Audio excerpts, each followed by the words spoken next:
इसके बेस पर जो पॉलीमर होता है उससे 3 पार्ट्स में डिवाइड किया जाता है, इसे भी, पहले को भी 3 में और दूसरे को भी 3 में। लीनियर चैन पॉलीमर, ठीक है, ब्रांच चैन पॉलीमर, क्रॉस लिंक पॉलीमर, ठीक है। लीनियर को देखते हैं हम। सबसे पहले लीनियर की डेंसिटी वो देख लेते हैं। क्या देख लेते हैं? लीनियर की डेफिनेशन देख लेते हैं। स्ट्रक्चर के आधार पर बहुलक को 3 प्रकार से डिवाइड किया जाता है। वे बहुलक जिनके मोनोमर आपस में एक सीधी रेखा में कमजोर वंडर वाल फोर्स या फिर हाइड्रोजन बॉन्डिंग के द्वारा एक व्यवस्थित ढंग में जुड़े होते हैं, उन्हें आप क्या बोलते हो? उन्हें हम लीनियर चैन पॉलीमर बोलते हैं। समझ में आ गई कहानी? इसे लिख भी लेना चाहे, लीनियर चैन पॉलीमर।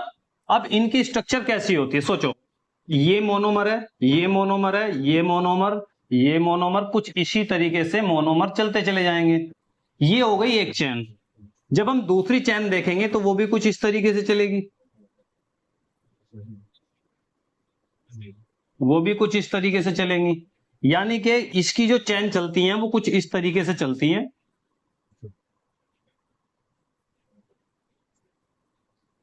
ठीक है। अब यहां का गैप देखो, यहां का जो गैप है वो कम है। जब कोई आयतन है उसके अंदर कोई भी मास है और उसमें मास जो है या मोनोमर है, कोई भी बॉक्स है, बॉक्स के अंदर छोटे छोटे बॉक्स भरे हुए हैं और उनके बीच में गैप ज्यादा नहीं होगा तो मास क्या आएगा? ज्यादा आएगा, ठीक है। ये हमारा क्या है? ये एक बॉक्स है, इसका आयतन मान लो 1000 ml का है, कोई भी बोतल मान लो 1000 ml का है, और इसमें हमने क्या है? कोई लिक्विड भर दिया। क्या भर दिया? लिक्विड भर दिया। और लिक्विड इसमें क्या आ गया? पूरा का पूरा 1000 ग्राम आ गया, पूरा का पूरा 1000 ग्राम आ गया। तो अब इसका आयतन भी इतना ही है और इसमें लिक्विड भी उतना आ गया। तो जब हम डेंसिटी देखते हैं, जब हम क्या देखते हैं? डेंसिटी क्या होती है? डेंसिटी होती है मास अपॉन वॉल्यूम। वॉल्यूम का मतलब होता है आयतन, आयतन, और मास आप जानते हो, ठीक है। ये होती है डेंसिटी की जो फॉर्मूला होता है। अब इसमें क्या है? मास है, नीचे आयतन है। आयतन कितना? 1000, 1000। ऊपर लिक्विड भी मास कितना है? 1000। ये कितना? ग्राम में। ये कितना? ml में, ठीक है। जब इससे एक जाएगा तो कितना आएगा? अप्रोक्स 1 आएगा, ठीक है। अब मैं क्या करता हूं? इस आयतन को तो मैं कांस्टेंट करता हूं नीचे को। भाई बॉक्स तो मेरा वही है, मैं बॉक्स बदल ही नहीं रहा हूं, बड़ा बॉक्स ले ही नहीं रहा, मैं छोटा ले रहा हूं। अब मैंने इसमें क्या कर दिया? इसमें मैंने लिक्विड जो भरा था वो थोड़ा सा डेंस भर दिया। डेंस का मतलब मैंने Hg भर दिया, पारा भर दिया, ठीक है। अब पारे का जो वजन बहुत ज्यादा होता है, अब पारे का वजन मान लो कितना हो गया? 1500 हो गया। इससे इसे डिवाइड करोगे, 5 तिया 5 दूनी 10, 5 तिया 15, तो कितना आ जाएगा? 3/2 आ जाएगा। और 2 ही कम 2, 1, 2 तिया 2 तिया 6, 2 चौक 8, 2 चौक 8, यानी कि 4 में जाएगा, ठीक है। तो डेंसिटी कितनी आ गई? 1.4 आ गई। इस बात से हमें क्या समझ में आया? इस बात से हमें यह समझ में आया, अगर किसी भी बर्तन का या किसी भी बॉक्स का आयतन हम निश्चित रखते हैं, उसे नहीं बदलते हैं, और उसमें जो वजन है, भार है, वो बढ़ाते जाते हैं, तो डेंसिटी बढ़ती जाती है। क्यों? क्योंकि डेंसिटी मास के डायरेक्टली प्रोपोर्शनल होती है या समानुपाती होती है, अनुपाती होती है।